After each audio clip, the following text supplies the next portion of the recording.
There you go. Where'd you go? Mastro's a steak joint, and he took the missus out too.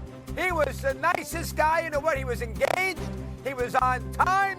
He was sharp as a tack. I was so proud of him. Stephen, you got 20 million reasons to take you to dinner. He should take you to dinner. Okay, let's go. I'm not doing this right now. What I'm saying? Good morning, everyone. Hi, Lewis. Hi, Stephen A. All right, we are just 8 days until kickoff when the Eagles host the Cowboys in Philly. We cannot wait. And Micah versus Jerry continues. The star edge rusher is still without a deal, and the clock's ticking. Here's new head coach Brian Schottenheimer on meeting with Micah. Mike and I had a long conversation. Probably talked for an hour about a lot of different things and addressed a number of different issues and things like that. And at this point, I'm going to keep that between he and I. But we had a very, very good conversation. At the end of the day, as soon as he get out there, that's great. But again, there'll be a ramp-up plan for him. And when he lines up out there to play, do I think he would play 75 plays in every play? Probably not. I don't think that that's real. But I do think that he can be very disruptive, like we all know. Okay, we also all know, Stephen A., that football is a collision sport, full contact. Is it a mistake to play week one without a deal if you're Micah Parsons? I think it is. I'm of that mindset. I'm not advocating that he missed the entire season or anything like that and cost himself a boatload of money. But you want to send a message and create a little bit of discomfort for Jerry Jones the way he has done so for you. It happens in the regular season. You're not affecting Jerry Jones in training camp. You're not affecting Jerry Jones in the preseason. But if the Dallas Cowboys go out there and they struggle on the defensive side of the ball week one, going into week two, God forbid the New York Giants end up beating them when they face in week two. Let me tell you something right now. It's going to be very, very problematic for Jerry Jones with that base in Big D. And you reacting off of your stubbornness because you believe that Micah Parsons turned your back after talking with you, supposedly negotiating with you, and then picking up the phone to call you to tell you don't call him anymore, talk to his agent, and you're rigid about that.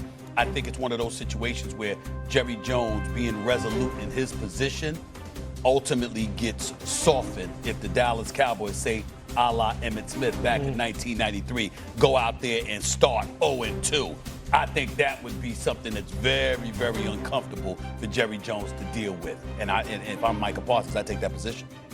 This is a tough one for me. It really is, because look, I watched his interview with you, that being Jerry Jones. Jerry seems like this isn't the normal, this isn't a normal situation for him. Right. This is one of these deals. This isn't like Emmett. This isn't like Dak. This isn't like CD. This seems like it has gone a whole nother level now, to where I question myself about just how uncomfortable is uncomfortable for him. Yes. Does losing a couple games really mean something to him in the grand scheme of things when you're talking about trying to prove a point to this young man that it seems like he's trying to prove a point to right now? And if you're Micah Parsons, look, you have $24 million coming to you this year. Okay? How much, and I never want to get in another man's pockets and say, hey, look, you need to sit out and you need to kind of forego those checks and try and prove a point. That is totally going to be up to Micah about how he wants to handle this. I agree with him that it shouldn't have never gotten to this point. I agree with him, in terms of his stance of wanting to be traded and wanting to move on from Dallas, considering how things have transpired over the past couple of months. I'm with him on all that. But as far as this, should he sit out? Should he not sit out?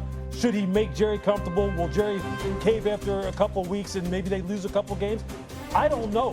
Because this seems, look, that interview that you had with him, I was like, damn.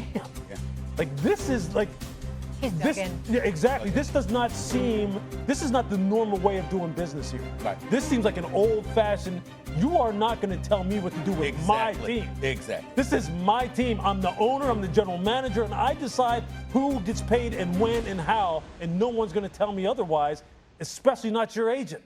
Look, what did he say? There's no room for a third? And this nigga, I was like, what is he? He said there's two people.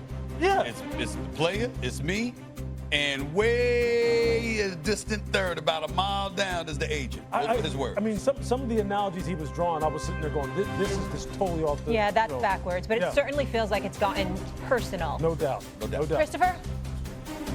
Well, number one, he's not going to give up 1.2, Lewis, $1.3 million a game, because he's not going to get paid if he doesn't show up and play that Thursday night, or at least be in uniform against the Eagles. Plus, you got to play half the season to get the service time. Le'Veon Bell taught us that lesson with Pittsburgh when he sat out the whole year and was in the same situation the following year with the Steelers. So, I mean, again, I think he's proved his point. He's had America, guys like us, not necessarily me, but you two, and of course, bigger folks than me on his side because Jones has looked bad here with squeezing out the agent. But like Hendrickson, who was going to get signed by opening day, did. Like McLaurin, the receiver from Washington, who was going to get signed by opening week one, and did. I would be really surprised if he is at least not some sort of factor that Thursday night in Philly. They only have a few practices this week. They're not practicing again until Friday. I would suggest that he will have a couple of practices in. And I think when all is said and done, he'll be in uniform, maybe 20 plays. Louis, you're the expert. You tell me how many plays he can play. Not having played in 5 or 6 weeks, I would be shocked if he is not in some capacity playing a game on Thursday. And if that's me, I'm 25 years of age in the NFL with careers very short. I'm not giving up $1.2 million for a principal. I'm going to make sure I play football. Well, let me say this, Doggy, is something that I haven't brought up, but I think it's very, very important. So when I sat down with Jerry Jones, he brought up the fact that he didn't reach an agreement with Dak the first time. Dak showed up on the field and played. He didn't reach it with him the second time. He showed up on the field and played. Here's where it gets interesting. If you're Micah Parsons, you could look at it and say, even after Dak got hurt, Jerry turned around and paid him. Remember that contract, that $160 million that Dak Prescott got, 4 years, $160 million. That was after Dak Prescott got hurt against the Giants. Argue he takes So care what of Jerry could say is, look at my history. I take care of my guys that are worthy of being taken care of. How dare you not trust me? Micah is saying, nah, why should I trust you? You could have signed me earlier. It could have saved you cap space, positioned us better to do some other things to get some additional assets, and you didn't even do that. So it's really interesting, the juxtaposition, because if you're Micah, or you could take the position, I did see him take care of Dak. So Louis, I got on if that was you and you're in Micah's shoes and you could, God forbid, tear an Achilles, anything could happen, right? Yeah. Would you go out there and play without a deal?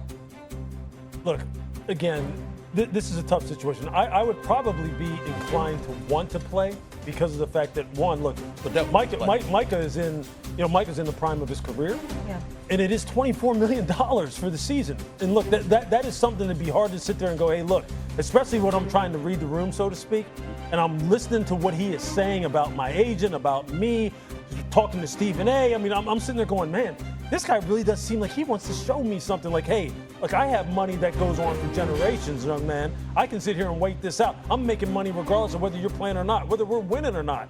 I'm winning. And so for Micah, it's one of those, it's the worst position to be in. It's the absolute, for him, it's got to be freaking agonizing that this is a guy who brought him in, obviously has shown the desire to want to go ahead and extend him. But now, because of the fact that I didn't have my representation, he thought I had a deal. Now he won't talk to my agent. Now he's dragging it out and making it this soap opera. It's the worst position for him to be in. If I was laying odds on this, I would expect, I don't know. I think Micah will play. Yeah. I do.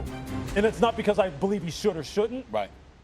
And for the people who say, hey, look, if he did sign a deal, then it would be malpractice for the Cowboys to put him out there. Look, Aaron Donald went through the same thing in 2018. Didn't take a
you.